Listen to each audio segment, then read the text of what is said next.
Like even, I'm single, online dating. I tell someone I'm a realtor, I'm matched. I don't get it. That's a thing, you know? If the market goes down or a business goes down, is that really what fuels you, or what's behind that? Obviously, to live. I have. It's a good answer. I have being social just sort of wakes me up and it charges me, and I get to do that every day in real estate. So that keeps me going. It's just continuing to help people. And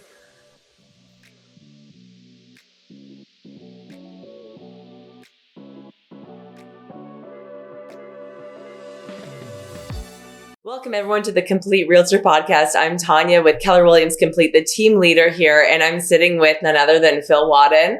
Super excited to have him on. Phil, tell us all about you. I'm an Aries, born March 26, from Mississauga. Prior to getting into I got my license in 2020, and prior to that, I worked for a large Canadian national retailer, setting up stores across the country. So I lived in a hotel 300 days a year, 250 to 300 days a year. Renovating and opening new stores across the country. So I'd live in a town 4 months at a time.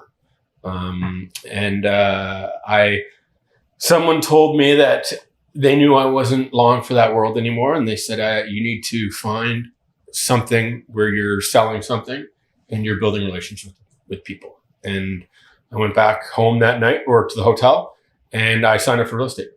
And that was the first night I signed up for real estate that night and started the courses, and here we are. Okay, but why real estate and why not photocopiers? Like, what put you in that specifically that direction? He said you got to be doing something where you're building relationships with people and selling. And I've always loved real estate. I own real estate. I've always loved real estate. I love HGTV. I love those kind of shows, and I've always just had an interest in the market and different things and helping people, building relationships, but also helping people. And I thought, what better way could I do that? And I've always thought about real estate at different points in my life. You know, when I was 20, I thought about it. When I was 25, I thought about it. When I was 30, I thought about it. And I was about 35, and I was like, you know what? It's time to do it. And I just said, screw it, I'm going to do it. And signed up that night at the hotel, and here we are. The rest is history. 5 years later, relationships are is that still the driving thing behind doing good business in real estate? Absolutely. Yes. Okay, tell me about that. There's no better joy I have than helping clients. And like I have clients that I just sold, or my first deal I did in 2020 was with these clients. And 5 years later, I just sold their house again. And we bought something else for them. And when it came to buying and selling, they told me when we met again that there was no one else they'd rather go to. They said, you know, when you helped us, it was amazing. And we've never met anyone who, like, we felt like you were invested when we bought the house. We felt like we were buying it with you because you loved it so much and you helped us find the right house and you were part of it. And we wanted to have that experience again. So it was great.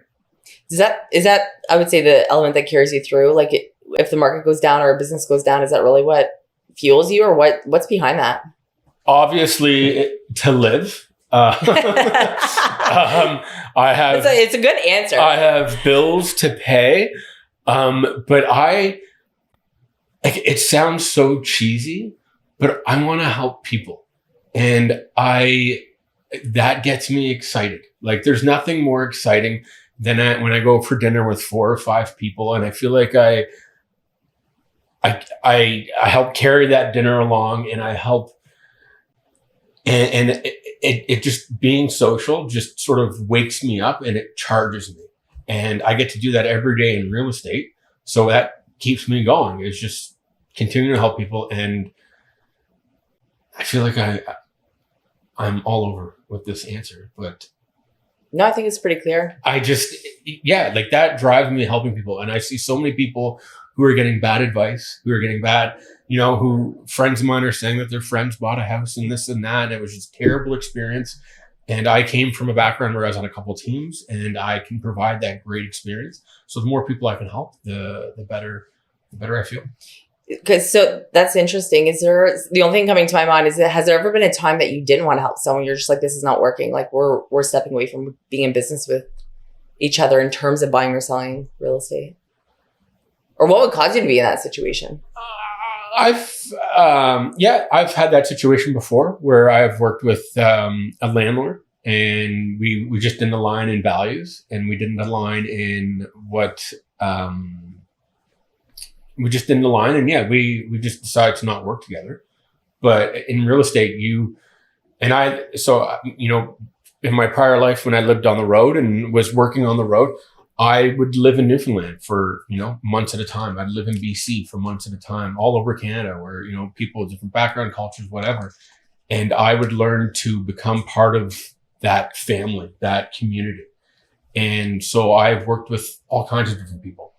And I think that helps me in real estate, where I meet a client who could be, very challenging or whatever, and I have no problem. And that I was sort of known in my previous role for that too. Like every store I'd worked in was individually owned. This company has, close to 600 stores. They're all franchised. And a lot of these franchise owners were tough to work with.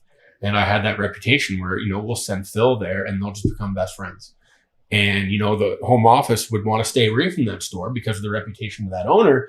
Meanwhile, they have someone from home office in the store every day, building a relationship with that owner. And I still have relationships with those owners today who were known to be good in the asses. And I still go for lunch with those people. So when it comes to real estate and there's people I don't want to work with or this and that, the joy of being in real estate is you can work with people you want to work with. And so, when there's difficult clients, difficult agents, I always find a way. Yeah. Good for you. Yeah. Something I wanted to ask you is what did you love about real estate before that you don't like anymore? Like what's let you down? Real estate is the hardest thing I've ever done. I wouldn't say anything's let me down, and there's nothing I loved before that I don't love doing now. There's things I didn't love before and I still don't love doing, but there's nothing I don't love doing now any more than I did before. And that'd be like lead generation. Straight up, that's what it is. I think a lot of people struggle with that. I think a lot of people are like, if I could just go to lead store and buy leads, life would be great. I could sell houses, show houses, negotiate and meet other agents and talk to agents and put people in their new forever home, their dream homes, whatever. But it's going out there finding leads is what I struggle with, and I still struggle with, but it's part of the business. Yeah, listen, I'm thinking all the winning happens when you're putting people in a home, when you're putting offers in and you win it, when you get to sell for the great price that they want. Like you do an awful lot of winning on that side of it. With lead gen, it is an awful lot of letdown for a hopeful opportunity that you could get to the other side, which is the big win. And so I hear you. Like when it comes to lead gen, that is for the most part everyone's. I think so. Yeah. Right. Only you love lead generating. Yeah, and I'm not always winning. Like I'm going through some losses, and that's lead generating is literally finding the losses, getting them out of the way to find the wins. Like I was taught you're looking for no's. Yeah. Because the more no's you get, eventually you're going to hit a yes. The more doors I knock, I'm going to hit a yes. Yeah. So. And I think it also has a lot to do with your personality type. Do you know, yours specifically, let's say ours. I know with me, my profile makeup of a personality is I'm super optimistic. Like I don't always know what I'm losing when I'm losing. That's like a true story. And so I can go through like 6 hours of making calls and have lost the whole day and still be like, hey guys, like what are we doing tonight? That doesn't affect me so much. And there's people that get 3 no's and they're like, I need to get out of this business. It's not working. Like that's a big part of it. Would you agree? That's one of the biggest struggles. It's the constant rejection, and it's tough to keep your head up to keep going. You door knock all day, you get nothing. I have a bit of a different mindset now where it's sort of like I get nothing, but that just means I'm closer to the yes. Whereas previously I would door knock all day and be like, what, like this doesn't work. And I would just try something else the next day. When I realized that this does work, and just because I door knocked one day or I door knocked for a week and didn't have any success, it doesn't mean it doesn't work. It just means I haven't done enough of it. Yeah. And that's a mindset shift. But for sure, when I got into real estate, I did it all. Cold calling, door knocking, open houses, all the things.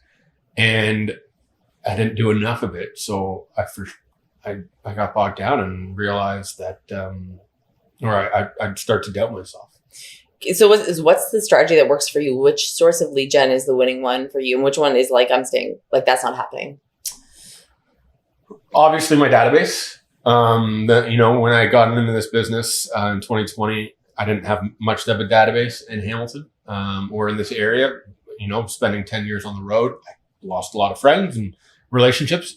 And then COVID hit, so it was tough to build a database. But over the few years, I have built a database, which is great. And then another source, things that are working, open houses and door knocking. And that's it. Yeah. That's where you get your business. What are you not doing? Like, what's one lead gen that you're not going to touch? I wouldn't say I'm not cold calling right now. And it's not to say that I'm not going to touch that. And I don't want to yuck anyone's yum for people who do love cold calling. But I get so many cold calls right now, like in the middle of the week from TELUS or air duct cleaners or companies trying to sell me leads, that I can only imagine what it's like to cold call right now and just be another one of those calls for someone else. Yeah, I get it. Yeah. I get it. Cold call, it works. I've done it. I have sold houses from cold calling. I have people in my database I still talk to from cold calling. It's just something I'm not doing right now. Got it. Yeah. Okay, so there's always newer agents coming in. Yep. What would you say is an ideal agent that you want to work with? Like an ideal agent on like the other side of the phone that I'd want to work with? Like who's someone that you want, like describe what that is. Because I think we all kind of go in and like, we actually all play in the same space. Like we're all realtors. We work together at some point. It always boggles my mind when I reach out and I want to connect with an agent. They're like, I don't want a meeting. And I'm like, how could you not want to have relationships with people either at other offices, definitely in your office, And when that goes good, when you work well with someone outside of doing a deal, let alone you have a deal, I'm like so relieved. I'm like, whew, I get to work with that person so much better. So what's that person like? Describe that avatar. It's funny you say, agents saying, I don't want a meeting. Those are the same agents that put in the offer remarks, don't call me, email me with questions, which is the worst because I want to build a rapport with that agent. So by the time they get 4 offers, I've built a rapport with that agent that they phone me and say, I only want to work with you. How do we get this done? Forget these other 3 offers. And so that's the ideal agent. The ideal agent that when I phone and say, let's talk about your property, and my client loves it, or they phone me and say, I want to bring in an offer. The ideal agent, someone that I can talk to on the other side, someone I can joke around with, flirt with, do whatever I have to do to get them to be on Team Phil. If that makes sense. Yeah. Is it safe to say that having a good reputation within the real estate agent world is super important? 1,000%. Yeah. Okay. And you can only do that when you're open and honest and outgoing with other agents. So those agents that say, I don't want a meeting or whatever they say to you, those are the people where it's a struggle to do deals with. And then when they have another listing and you're like, oh, I got to call this agent again. It's like, oh, no. It's like pulling teeth. They're the same agent that don't put their cell phone number on a listing on the MLS. I understand not putting your cell phone number on the listing because you don't want strangers calling you. They call the brokerage, whatever. But on the listing, they don't put their cell phone number. It's so frustrating. Because then you got to call the brokerage and you're playing phone tag and you're just like, this deal's not going to go. It's going terribly to start. Just to start. So I can only imagine how it's going to go. You're not even advocating for your client at that point. You're not putting your client first. Right? Like, it's great. You want to work for your client and negotiate and be tough and strong, but also like get along and collaborate. That makes so much sense to me, but that's falling short with so many agents. Like, I don't get it. Absolutely. Make it make sense. Yeah. Right? Yeah.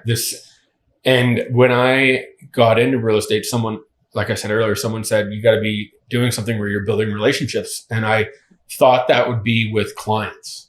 And then when I got into the industry, I was like, no, it's not building. Yes, building relationships with clients is important. But what's more important is building relationships with other agents. And you're not doing that when you're just telling everybody to send questions over email. Don't bother calling me. You're not building relationships with other agents because on that next deal or when you have that next listing, it's great to work with other agents that you have a rapport with or a great reputation with because it's easier to get deals done. Yeah. What's 3 qualities that you would say are the number one if you want to be a realtor and a respected one, someone that people want to work with, they admire? Like, what are those 3 skills that they must have? Honesty, I think is one. Like, you got to be honest. You can't be lying, and then social. Like, I don't know if that's a quality, but being able to adapt and mirror and match whoever you're working with. Sometimes you go into a home and every client's different, and unless you can adapt to every client, you're gonna have a difficult time. If you come into every listing appointment the exact same way every single time, you're not going to succeed. I think if you go into every listing appointment sort of matching who you're meeting with, you'll have an easier time. Yeah. That's, I guess, two qualities. Yeah. The Find a third one. Play nice in the sandbox. Can we say that? Yeah. For sure. Yeah. Being able to play well with others. Yeah. Something you learn at like kindergarten. But so simple. And I think a lot of people don't do that. Yeah. I've had people come to me, and like, some agents listen to this and be like, Phil, you're insane. I've had people come to me saying, I've been talking to so-and-so agent, but I kind of want to work with you. And I'm like, well, so-and-so agent's actually a friend of mine.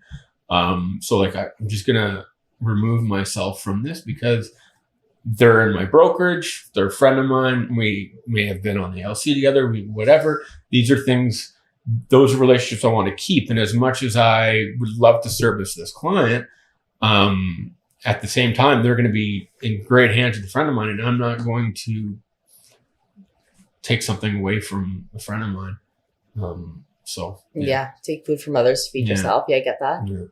Yeah. Not everyone's like that. Not everyone sees it the same way, but so integrity is probably a big thing for you, right? That'd be the third quality. Yeah. Integrity. Yeah. Yeah. Yeah. Even when people aren't looking, right? And that's what integrity is. It's doing the right thing when people aren't looking. Yeah. Good for you. I like those. I guess the opposite, like 3 qualities that are like, don't be this realtor.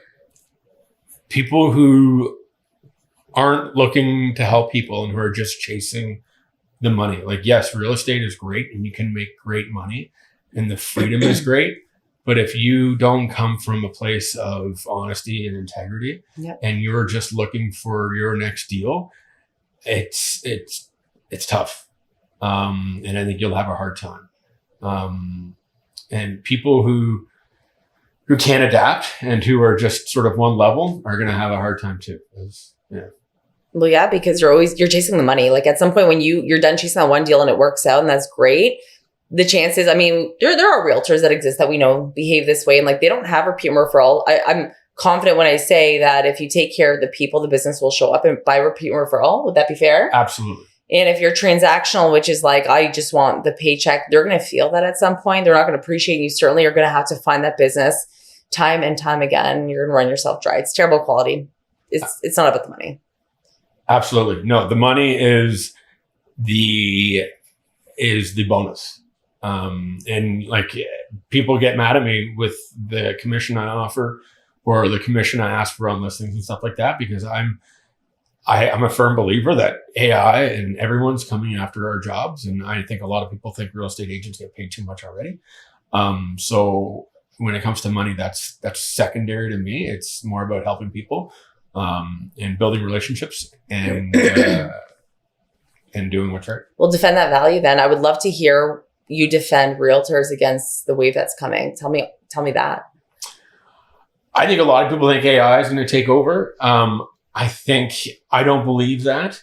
I think AI is great, and it helps a lot of realtors as far as pictures and listing descriptions and maybe how to handle certain clients and scripting. There's a lot of great things for AI, but I don't think AI is coming after agents. And I think AI is coming after everything, and maybe there's in 10 years maybe AI will come after, maybe play a bigger role, but I don't see AI showing homes to client. Like, as much as pictures are great, when COVID, there was 3D tours and stuff like that because a lot of people didn't want to go and see homes. But at the end of the day, people are going to want to see homes. They're going to want to see them in person. They're going to want to walk through them.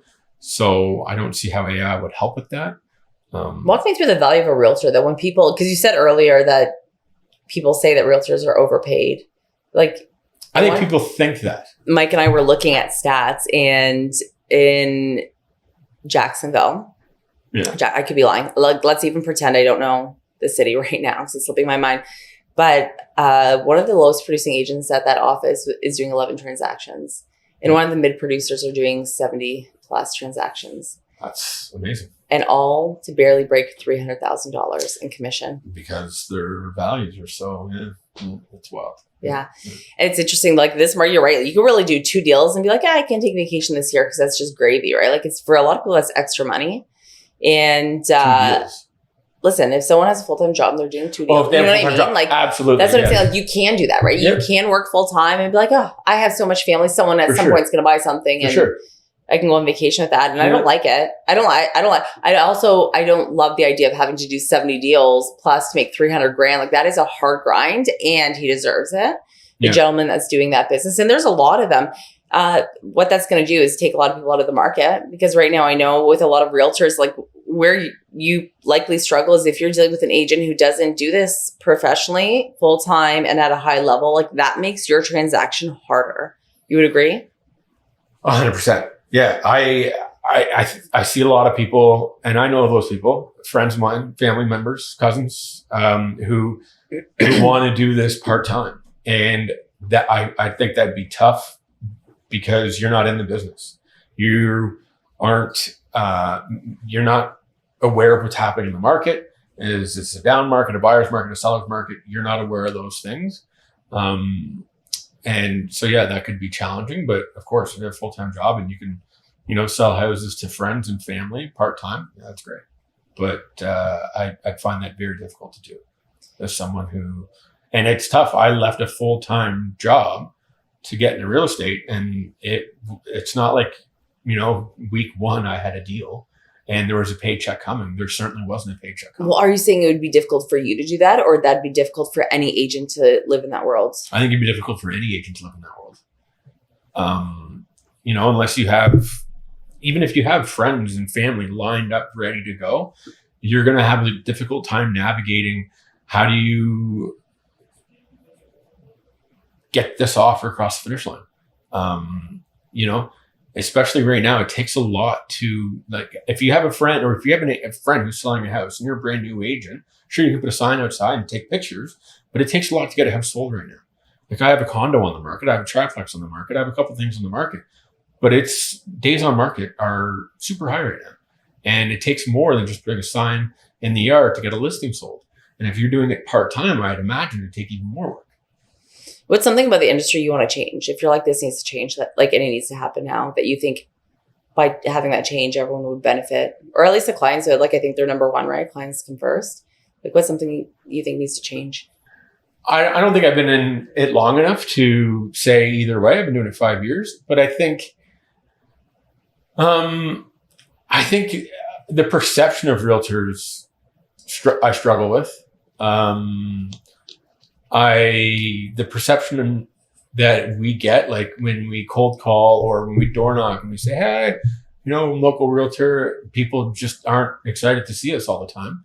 And I know that's not me. Maybe that's not even realtors. Maybe they're just having a bad day. But I think the perception of realtors I struggle with. Like even, I'm single, online dating. I tell someone I'm a realtor, unmatched. I don't get it. That's a thing, great. Change your job description. Great conversation. We've been talking a few dog days, groomer, I think that whatever. And then it's like, what do you do? Oh, I'm a realtor. They're gone. You're also a business owner. I don't know, maybe I should go with that. But so it's weird. Like now I kind of like don't want to tell people I'm a realtor, but yet like I'm proud to be a realtor. Like I'm not going after the paychecks. I'm looking to help people. Like I have deals that like bring tears to my eyes because of certain situations those clients are in, and I was able to help them navigate that and maybe put them in a better situation. Like that's the best. Oh yeah, we feel that. Like when you come in, you're like, I just got it done. Like you're so fired up, and like you're happy that you got it done for that situation. Yeah, like I went to a celebration of life recently for a client's parent, and I remember when I got the daughter home, the aunt, the uncle, the mom, the dad, they're crying in my arms because she was such in a dire situation.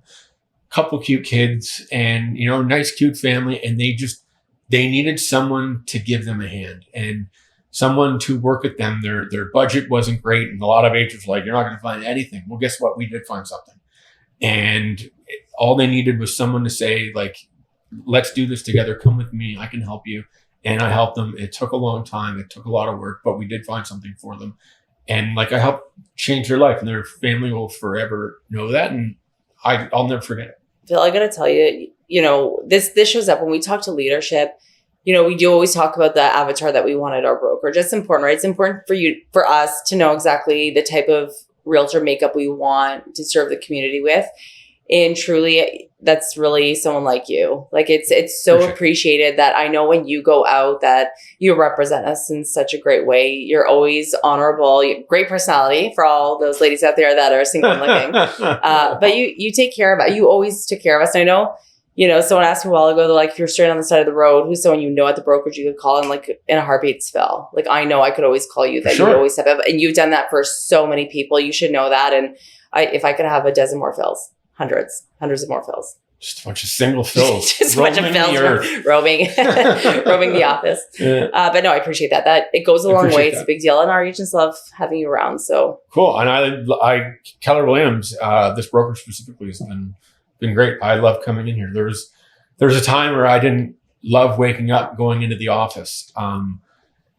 And I think it helps now that I'm busier too, and there's things on the go. But I rent an office here in the brokerage, and there's nothing better than waking up and coming into the office. Even if I have a full day, I'll try and come in here at the end of the day, just to, whether it's just to putter around or sit at my desk and do some emails. It's great coming in and seeing everybody. Yeah, well, I appreciate you saying that. Is there something, I'm just going to push into that a little bit more. Is there something about us that really stands out as a brokerage that you would say we can really, be proud of? I love that I can phone my competition in this brokerage, and they're not really competition, but they are an agent like me working in the same city as me. I could phone them at 10 o'clock at night and say, I'm working on this offer. How do I navigate this? If I have a question, I have a listing presentation tomorrow. How do I navigate this? And this agent or agents, I feel like every one of the brokerages is the same, would answer that call and help me every step of the way. And it's the same if I have a listing that's struggling to sell. I could phone multiple agents in this brokerage, and these are people that are in the business, making money, making a life of it, and in the same neighborhood that I'm working in. They will come to the home and say, I think you should do this. I think you could stage it this way, or sell it this way, or market it this way. And so I think that collaboration that I get in the brokerage is what I love the most. Yeah. And I love the training. Like I've never been with any other brokerages. I, of course, know lots of agents and a lot of other brokerages, but the training and the systems and the models that Keller Williams have, I align with, and they've helped me. And yeah, I kind of want to keep going. Yeah, I would agree with you. I think we have a fantastic culture, and I don't think it's as lonely being a realtor when you have a brokerage like ours. On that note, I want to thank you so much, Phil, for having this chat with me, for letting me pick through your thoughts and telling me all about what got you here and why you're staying. And I don't know if you want to give everyone your handle and where they can find you on socials. At Phil Wadden. That's pretty basic. Wadden Realty, but my handles are just at Phil Wadden. And you got to check them out because he's hilarious. You'll see it. You'll see it for yourself. Thanks, Phil. Thanks.